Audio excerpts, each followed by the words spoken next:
গা ঢাকা দিয়েছেন মমতাজ। পদত্যাগ করে দেশ ছেড়ে পালিয়েছেন সাবেক প্রধানমন্ত্রী শেখ হাসিনা। বৈষম্য বিরোধী ছাত্র আন্দোলনে নানা সহিংসতার পর শিক্ষার্থী ও সাধারণ মানুষের একদফা দাবির মুখে পতন ঘটে আওয়ামী লীগ সরকারের। সরকার পতনের পর সরকারের মন্ত্রী এমপিরাও অনেকেই বিদেশে পালিয়েছেন।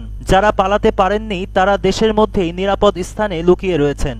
আওয়ামী স্বৈর শাসনের কালে শেখ হাসিনার আস্থাভাজন এবং জাতীয় সংসদ ও দলীয় অনুষ্ঠানগুলোতে চটকদার গান গেয়ে বহুল আলোচিত হন জনপ্রিয় কণ্ঠশিল্পী মমতাজ। বিভিন্ন সূত্র থেকে দাবি করা হচ্ছে, জনরোষ থেকে বাঁচতে ইতোমধ্যে দেশ ত্যাগ করেছেন মমতাজ।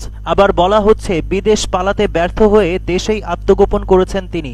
বিদেশ পাড়ি দেওয়ার চেষ্টায় রয়েছেন। তার ব্যক্তিগত মুঠোফোনেও গত 4 দিন ধরে বন্ধ রয়েছে।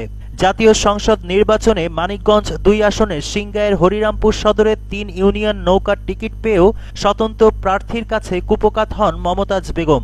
স্বতন্ত্র প্রার্থী ট্রাক প্রতীকের দেওয়ান জাহিদ আহমেদ টুলুর সঙ্গে ভোটযুদ্ধে হেরে যান এই সঙ্গীত শিল্পী।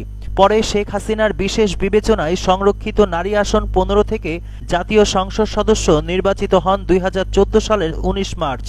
তার বিরুদ্ধে স্বেচ্ছাচারিতা, আত্মীয়করণ ও পদবাণিজ্য, এমপির বিশেষ বরাদ্দসহ টিআর কাবিখা কাবিটা নামে বেনামে লোপাট বিতর্কিত ব্যক্তিদের আশ্রয় প্রশ্রয় দেওয়ার অভিযোগ রয়েছে। গা ঢাকা দিয়েছেন মমতাজ। পদত্যাগ করে দেশ ছেড়ে পালিয়েছেন সাবেক প্রধানমন্ত্রী শেখ হাসিনা। বৈষম্য বিরোধী ছাত্র আন্দোলনে নানা সহিংসতার পর শিক্ষার্থী ও সাধারণ মানুষের একদফা দাবির মুখে পতন ঘটে আওয়ামী লীগ সরকারের। সরকার পতনের পর সরকারের মন্ত্রী এমপিরাও অনেকেই বিদেশে পালিয়েছেন।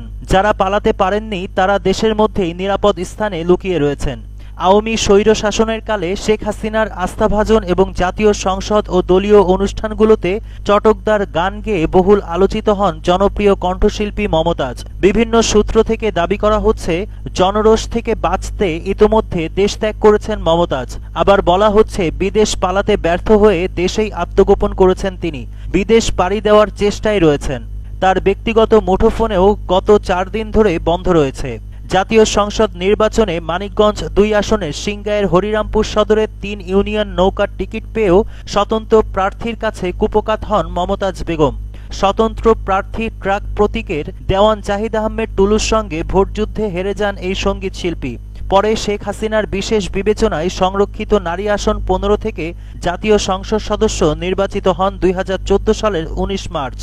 তার বিরুদ্ধে স্বেচ্ছাচারিতা, আত্মীয়করণ ও পদবাণিজ্য, এমপির বিশেষ বরাদ্দসহ টিআর কাবিখা কাবিটা নামে বেনামে লোপাট বিতর্কিত ব্যক্তিদের আশ্রয় প্রশ্রয় দেওয়ার অভিযোগ রয়েছে।